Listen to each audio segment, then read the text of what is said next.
Have you ever felt like you had a glaring weakness, a weak point that everyone seemed to notice and even target?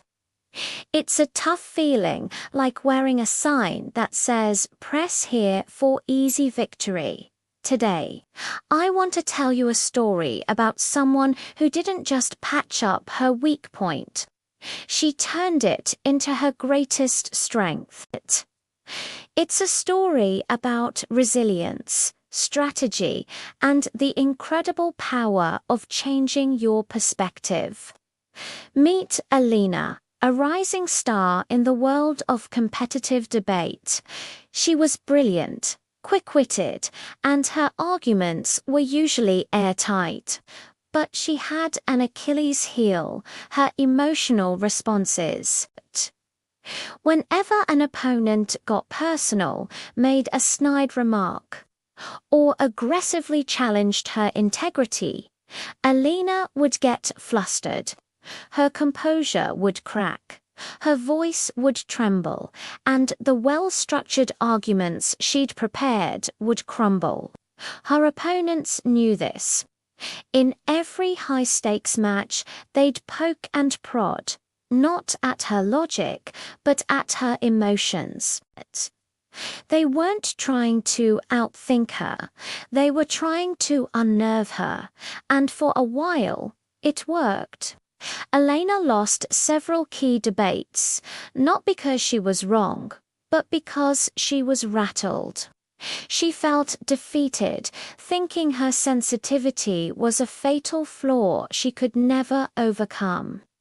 After a particularly crushing loss, Elena's coach sat her down.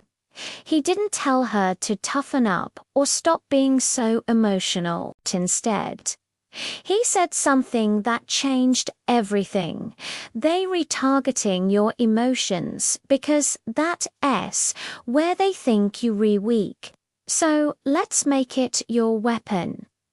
It was a radical idea. How could her biggest vulnerability become a strength? The plan was simple, yet brilliant.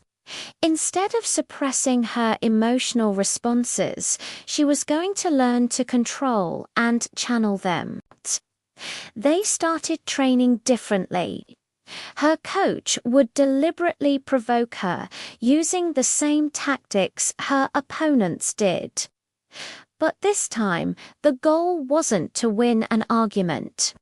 The goal was for Alina to recognize the surge of emotion, take a breath, and use that surge as fuel.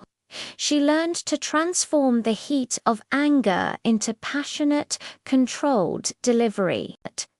She converted the sting of a personal attack into a powerful, empathetic connection with the audience. When an opponent tried to make her flustered, she would pause, smile calmly, and say, "I can see why you'd try to shift the focus away from the facts. But let's get back to what really matters." She was no longer just defending against attacks. She was redirecting their energy. Her emotional sensitivity, once a liability, became her superpower. She could read the emotional tone of the room, connect with the judges on a human level, and deliver her points with a conviction that felt more authentic and persuasive than any of her more stoic competitors. The next time she faced her biggest rival, everyone expected the same old story. He launched his usual personal jabs early on. But this time, Alina didn't falter. She met his aggression with unshakable calm. When he questioned her experience, she used the emotion it stirred to fuel a passionate speech about the importance of fresh perspectives. She didn't just win the debate, she dominated it.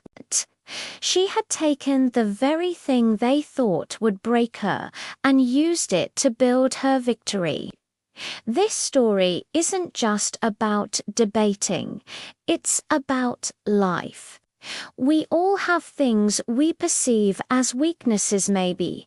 It's being too sensitive, too quiet, too analytical, or too much of a dreamer.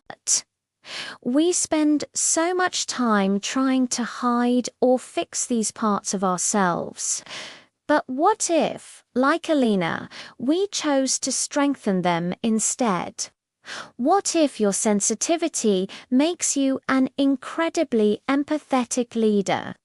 What if your quiet nature allows you to be an exceptional listener and observer?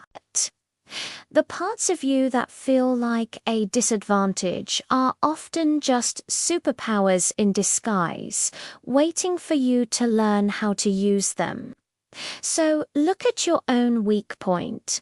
Stop seeing it as something to be fixed. Instead, ask yourself, how can I make this my greatest strength?